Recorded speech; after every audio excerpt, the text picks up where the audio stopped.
നമസ്കാരം.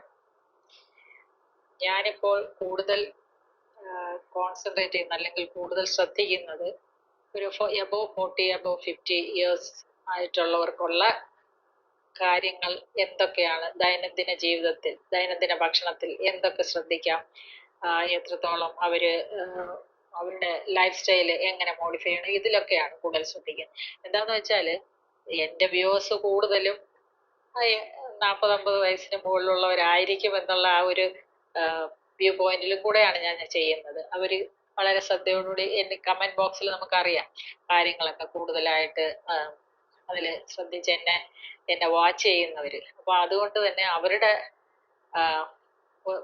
അവരെ ഫോക്കസ് ചെയ്തുകൊണ്ടാണ് ഞാൻ കൂടുതൽ ടോപ്പിക്ക് ഞാൻ സെലക്ട് ചെയ്യുന്നത്. അപ്പൊ ഇന്നത്തെ ടോപ്പിക്കും അതുപോലെയുള്ള ഒരെണ്ണമാണ്. അതില് തീർച്ചയായും നമ്മളുടെ ദൈനംദിന ജീവിതത്തിൽ അല്ലെങ്കിൽ ദൈനംദിന ഭക്ഷണത്തിൽ നമ്മളുടെ അടുക്കളയിൽ നമ്മൾ ഒരു 40-50 ഒക്കെ ആയിക്കഴിഞ്ഞാൽ ചില ഭക്ഷണങ്ങൾ ഒന്ന് ശ്രദ്ധിച്ച് കഴിക്കുന്നത് നല്ലതായിരിക്കും. അങ്ങനെയുള്ള കുറച്ച് ഭക്ഷണങ്ങളുടെ ലിസ്റ്റാണ് ഞാനിപ്പോൾ ഇനി നിങ്ങളെ അറിയിക്കുന്നത്. അതിൽ വളരെ പ്രധാനപ്പെട്ട ഒരു ഭക്ഷണമാണ് ഇലക്കറികൾ. ഇലക്കറികൾ എന്ന് പറയുന്നത് സ്പിനാച്ച് എന്ന് പറയില്ല, ചീരയിലയിൽ സ്പിനാച്ച് ഗ്രൂപ്പ്, അമരാന്തസ് ഉണ്ട്, സ്പിനാച്ച് ഉണ്ട്. അപ്പൊ സ്പിനാച്ച് എന്ന് പറയുന്ന ഗ്രൂപ്പ്, അതിനകത്ത് സ്പിനാച്ചും പിന്നെ മിക്കവാറും ഇലക്കറികളിൽ ഈ ഓക്സലേറ്റ് കണ്ടന്റ് കൂടുതലുള്ളതാണ് നമ്മൾ ശ്രദ്ധിക്കേണ്ടത്. അപ്പം ഈ ഓക്സലേറ്റ് കണ്ടന്റ് കൂടുതലുള്ള ഇലക്കറികളിൽ നമുക്ക് ശരീരത്തിൽ ഈ ഓക്സലേറ്റ് ചെന്ന് കഴിഞ്ഞാൽ അറിയാമല്ലോ, കിഡ്നിയിൽ സ്റ്റോൺ ഉണ്ടാകാൻ ഒരു സാധ്യതയുണ്ട്. പിന്നെ ഒരു കാര്യം നിങ്ങൾ ശ്രദ്ധിക്കുക, ഓക്സലേറ്റ് സ്റ്റോൺ എന്ന് പറയുമ്പോൾ അത് മാത്രമായിട്ട് പോയിട്ട് ഒരു കാര്യവും നടക്കത്തില്ല, കാൽസ്യവും കൂടെ അതിനോടൊപ്പം പോകണം. നമുക്കൊരു 3-4 തരം സ്റ്റോൺസ് ആണുള്ളത്. Calcium oxalate, calcium citrate, calcium phosphate, അതുപോലെ യൂറിക് ആസിഡ് സ്റ്റോൺസ്, ഇങ്ങനെയുള്ള പല സ്റ്റോൺസും ഉണ്ട്. അപ്പൊ അതിൽ കാൽസ്യം ഓക്സലേറ്റ് സ്റ്റോൺ വരാൻ സാധ്യതയുള്ള ഒരു ഇലവർഗമാണ് സ്പിനാച്ച്.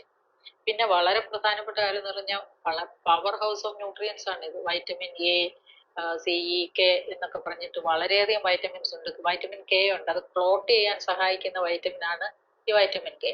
അപ്പൊ അതുകൊണ്ട് തന്നെയും ഈ ക്ലോട്ടിങ് ടെൻഡൻസി ഉള്ള അസുഖമുണ്ട്, രക്തം കട്ട പിടിക്കുന്ന അസുഖമുള്ള ആൾക്കാരുണ്ട്. ഡീപ് വെയിൻ ത്രോംബോസ് എന്ന് പറഞ്ഞ് കാലിന്റെ വണ്ണയ്ക്കൊക്കെ പെട്ടെന്ന് വേദന വന്നിട്ട് ബ്ലഡ് ക്ലോട്ട് ചെയ്ത് പോകും. അത് ഒരു ഓട്ടോ ഇമ്മ്യൂൺ ഡിസോർഡർ ആണ്. ക്ലോട്ട് ചെയ്ത് കഴിഞ്ഞാൽ അങ്ങനെ അത് കൂടിക്കഴിഞ്ഞാലും മുറിവായിട്ട് ഉണങ്ങാതെ കിടക്കുന്ന ഒരവസ്ഥയുണ്ട്. അപ്പോൾ ആ ക്ലോട്ടിങ് ടെൻഡൻസി ഉള്ളവര് ഈ പലപ്പോഴും ആസ്പിറിനും ക്ലോപ്ലെറ്റും മെഡിസിൻസ് കഴിക്കുന്നുണ്ടാവും, അത് ക്ലോട്ട് ചെയ്യാതിരിക്കാൻ വേണ്ടി. അങ്ങനെ അസുഖമാണല്ലോ അത്. അപ്പൊ അങ്ങനെയുള്ളവരും ഈ വൈറ്റമിൻ കെ അടങ്ങിയ ഒരു ഭക്ഷണം, അതായത് പ്രത്യേകിച്ച് സ്പിനാച്ച് ഒക്കെ ഒന്ന് ശ്രദ്ധിച്ച് കഴിക്കുന്നത് നല്ലതായിരിക്കും. സ്പിനാച്ച്, അയല. അപ്പൊ പിന്നെ അത് കഴിക്കരുതെന്നല്ല ഞാൻ പറയുന്നത്, കഴിക്കുന്നത് വളരെയധികം കഴിക്കരുതെന്നേ ഉള്ളൂ, അല്ലാതെ ചെറിയ അളവിലൊക്കെ കഴിക്കാം, അത് വലിയ കുഴപ്പവുമല്ല. പിന്നെ ഏറ്റവും പ്രധാനപ്പെട്ട മറ്റൊരു സംഭവമാണ് ഗ്രീൻ പീസ്. ഗ്രീൻ പീസ് ശരിക്ക് എനിക്ക് ഏറ്റവും ഇഷ്ടമുള്ള നല്ല ഒരു പയർവർഗ്ഗമാണ്, നല്ല രുചിയാണ്. പക്ഷെ ഗ്രീൻ പീസിന് ഒരു ചെറിയ കുഴപ്പമുണ്ട്. എന്തോന്നറിയാമോ? അതിനകത്ത് യൂറിക് ആസിഡ് കണ്ടന്റ്, പ്യൂറിൻസ് കൂടുതലാണ്. പ്യൂറിൻസ് കൂടുതലുള്ളപ്പോൾ ഈ യൂറിക് ആസിഡ് ശരീരത്തില് കൂടുതലായിട്ട് പറയും. അപ്പം ആദ്യത്തേതാണെങ്കിൽ നമുക്ക് കിഡ്നി സ്റ്റോൺ വരാനുള്ള സാധ്യത കൂടുതലാണെങ്കിൽ ഇത് ഗൗട്ട് വരാനുള്ള സാധ്യതയാണ് പ്യൂറിൻസ് ഉണ്ടെങ്കിൽ. പ്യൂറിൻസ് എന്ന് പറയുന്നത് ഒരു പ്രോട്ടീൻ കണ്ടന്റ് ആണ്. ഈ പ്രോട്ടീൻ കണ്ടന്റ് യൂറിക് ആസിഡ് ആയിട്ട് കൺവേർട്ട് ചെയ്യും. അപ്പം ഗ്രീൻ പീസിൽ അടങ്ങിയിരിക്കുന്ന പ്രോട്ടീൻ കണ്ടന്റ് യൂറിക് ആസിഡ് ആയിട്ട് മാറുകയും യൂറിക് ആസിഡ് നമ്മളുടെ ശരീരത്തിൽ ഗൗട്ട് എന്ന രീതിയിൽ ഈ ജോയിന്റ്സിലൊക്കെ ഇങ്ങനെ അടിഞ്ഞുകൂടുകയും ചെയ്യും. അപ്പൊ അങ്ങനെയുള്ള ഒരു കാര്യമാണ് നമുക്ക് ഗ്രീൻ പീസ് നമുക്ക് പ്രശ്നമായി തീർക്കുന്നതിന്റെ പ്രധാനപ്പെട്ട ഒരു കാര്യം. അപ്പോൾ ഇങ്ങനെയുള്ള ആ ഒരു ഗൗട്ടിന്റെ ടെൻഡൻസി ഉള്ളവർ എപ്പോഴും ഈ പറയുന്ന ഗ്രീൻ പീസ് അധികം കഴിക്കാതിരിക്കുന്നത് നല്ലതായിരിക്കും. അപ്പോൾ ആ ഒരു രീതിയിൽ നമ്മൾ ശ്രദ്ധിക്കുക. പ്രായമായവരെന്ന് മാത്രമല്ല, യൂറിക് ആസിഡ് കൂടുതൽ ഉണ്ടാവാൻ സാധ്യതയുള്ള ആൾക്കാരുണ്ടല്ലോ, അപ്പൊ അവർ അത് ശ്രദ്ധിക്കുക എന്നുള്ളത്. ചിലർക്കുണ്ട് ഇങ്ങനെ, അത് ടെൻഡൻസിയാണ് ബോഡിയിൽ. അപ്പൊ അവരും അത് ശ്രദ്ധിച്ചു പോകുന്നത് നല്ലതായിരിക്കും. അടുത്തത് നമ്മൾ ശ്രദ്ധിച്ചു കഴിക്കേണ്ട ഒരു പ്രധാനപ്പെട്ട ഒരു കാര്യമാണ് സ്പ്രൗട്ട്സ്. മൂന്നാമതായിട്ട് സ്പ്രൗട്ട്സിന് എടുക്കാം. സ്പ്രൗട്ട്സ് എന്ന് പറയുമ്പോൾ മുളപ്പിച്ച പയറുവർഗ്ഗങ്ങൾ, കടലവർഗ്ഗങ്ങളൊക്കെ. ഇതിലൊരു പ്രശ്നം എന്ന് പറഞ്ഞാൽ ഇൻഫെക്ഷൻ, അതായത് നമ്മളിങ്ങനെ വെച്ച് കുറച്ച് ദിവസം പുറത്ത് വെച്ചില്ലേ ഇത് മുളപ്പിക്കുന്നത്.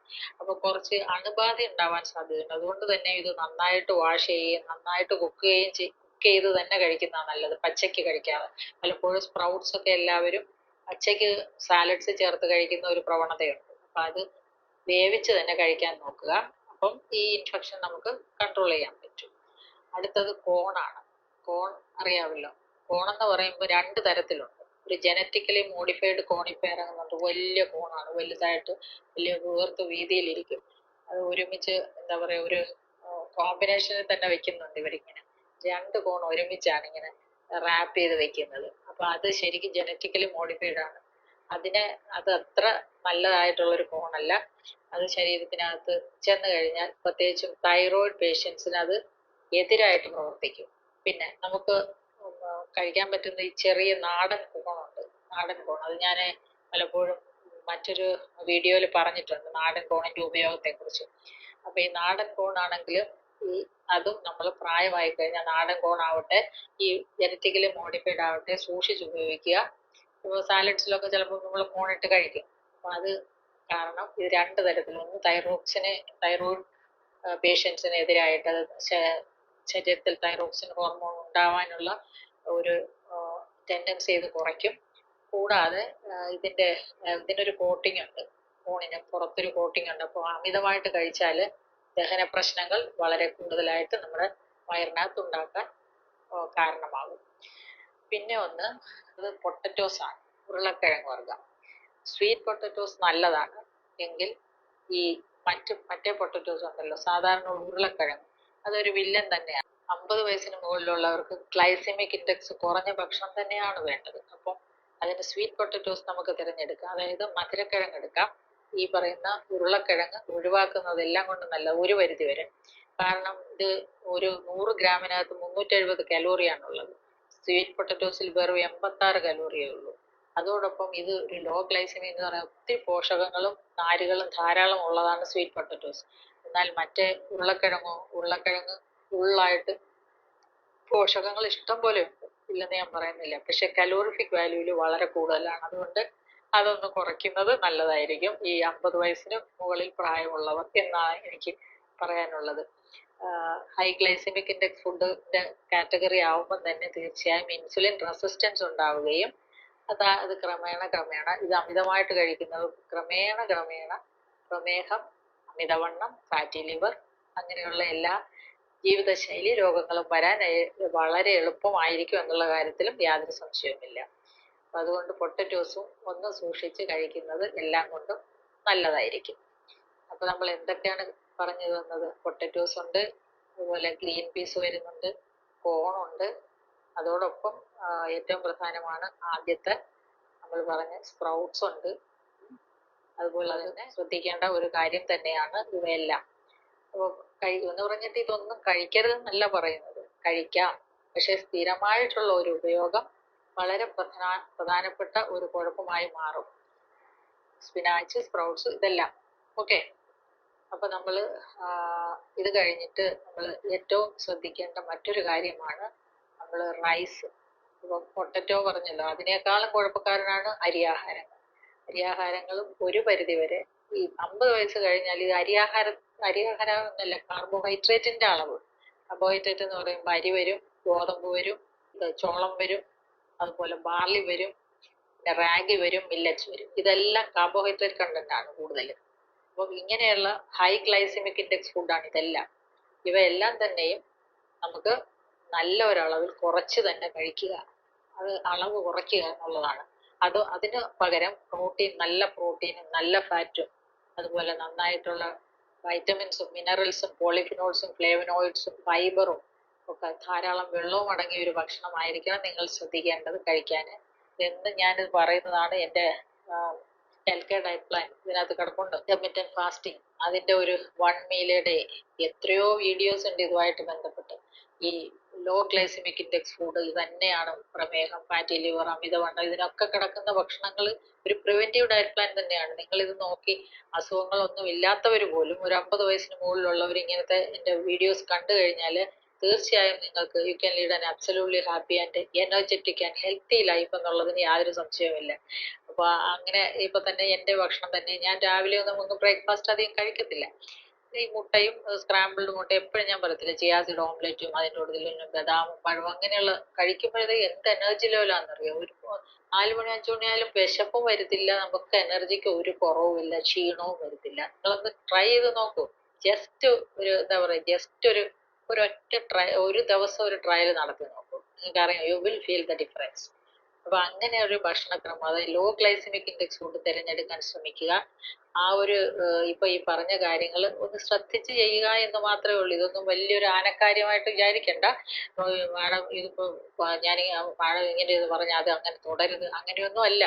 ഇത് നിങ്ങൾക്ക് you can take once in a while. ഇത് റെഗുലറൈസ് ചെയ്യരുതെന്നാ പറഞ്ഞത്. ഈ അസുഖങ്ങളുള്ളവർ, ഇപ്പൊ ഇതിനകത്ത് യൂറിക് ആസിഡിന്റെ കാര്യം പറഞ്ഞു, ഗൗട്ട് ഉള്ളവര്, ആദ്യം പറയും ഓക്സലേറ്റ് സ്റ്റോൺ, അത് കിഡ്നി സ്റ്റോൺ ഉള്ളവര്, ഓക്സലേറ്റ് ക്രിസ്റ്റൽസ് ചിലപ്പോൾ കയറി പെട്ടെന്ന് വരാം. അത് ഭയങ്കര അമിതമായ വേദനയാണ്, സഹിക്കാൻ പറ്റാത്ത വേദനയാണ്. അങ്ങനെ അതായത് കിഡ്നി സ്റ്റോൺ വന്ന് പിന്നെ കിഡ്നി ഫെയിലിയർ ചിലപ്പോൾ ഉണ്ടാവാം. അങ്ങനെയുള്ള കാര്യങ്ങളിലേക്ക് പോകാതിരിക്കാൻ വേണ്ടി നമ്മളൊന്ന് ഒരു B on the safe side, ഒരു പ്രിക്കോഷൻ എന്ന രീതിയിലാണ് ഞാനത് പറഞ്ഞത്. ഓക്കെ, അപ്പോൾ ഇത്രയും ഒക്കെ കാര്യങ്ങൾ ഒന്ന് ശ്രദ്ധിച്ചു പോവുക. അപ്പോൾ എന്തൊക്കെയാണ് നമുക്ക് വീണ്ടും ഒന്നുകൂടെ പറയാം. സ്പിനാച്ച് സൂക്ഷിക്കുക, സ്പ്രൗട്ട്സ് കുറച്ച് ശ്രദ്ധിച്ചു കൊടുക്കുക, കോൺ എടുക്കുക, പൊട്ടറ്റോസ്, പിന്നെ മഷ്റൂംസ് എന്ന് പറഞ്ഞ മറ്റൊരു സംഭവം കൂടെ ഉണ്ട്. മഷ്റൂം നല്ല സാധനമാണ്, വെജിറ്റേറിയൻസിന് ഏറ്റവും നല്ലൊരു പ്രോട്ടീൻ തന്നെയാണ്. ഒരു ശരിക്കും പറഞ്ഞാൽ വെജിറ്റേറിയൻസിന്റെ ഒരു മീറ്റ് എന്ന് തന്നെ പറയാം. അപ്പോൾ അതുപോലെ തന്നെയാണ് പൊട്ടറ്റോയും വെജിറ്റേറിയൻസിന്റെ മീറ്റാണ്. ഈ മഷ്റൂംസിന് വിഷക്കൂണുകളുണ്ട്. അപ്പൊ അത് നമ്മൾ അറിയാതെ ഇപ്പം ശരിക്കും പറമ്പിലൊക്കെ ഇതിങ്ങനെ മുളച്ച് നിൽക്കുമല്ലോ, അത് ശരിക്കും പറഞ്ഞാൽ പലപ്പോഴും അത് വിഷക്കൂണായിരിക്കും, അത് കഴിക്കാൻ പാടില്ല. അത് വളരെ സൂക്ഷിക്കേണ്ട ഒരു കാര്യം. അതുപോലെ തന്നെ ഇതിനകത്തുള്ള ചില ഇൻഗ്രീഡിയൻസ് ശരീരത്തിന് ചില സമയങ്ങളിൽ അത് വയറിനകത്ത് കൂടുതൽ ഇഷ്യൂസ് ഉണ്ടാക്കാൻ സഹായിക്കുന്ന ചില ഇൻഗ്രീഡിയൻസും ഈ മഷ്റൂംസിനകത്തുണ്ട്. അപ്പൊ അങ്ങനെ വരുമ്പോൾ മഷ്റൂം സ്ഥിരമായി കഴിക്കുമ്പോൾ എന്തെങ്കിലും വയറിന് പ്രശ്നമുള്ളവർ അത് മാറ്റി വെക്കുക എന്നേ എനിക്ക് പറയാനുള്ളൂ. പ്രത്യേകിച്ചും ഈ ഇങ്ങനെയുള്ള പോയിസണസ് ആയിട്ടുള്ള മഷ്റൂംസിനെയാണ് നമ്മൾ ശ്രദ്ധിക്കേണ്ടത്. അത് എല്ലാവർക്കും അത് ബാധകമാണ്, 50 വയസ്സിന് മുകളിലുള്ളവർക്ക് മാത്രമല്ല. അപ്പൊ ഇങ്ങനെയുള്ള പല കാര്യങ്ങളും നമ്മൾ ശ്രദ്ധിച്ച് മുന്നോട്ട് പോയാൽ, സൂക്ഷിച്ചാൽ ദുഃഖിക്കേണ്ട എന്നുള്ള കാര്യമാണ് എനിക്ക് പറയാനുള്ളത്. നമുക്ക് വീണ്ടും മറ്റൊരു വീഡിയോയിൽ കാണാം.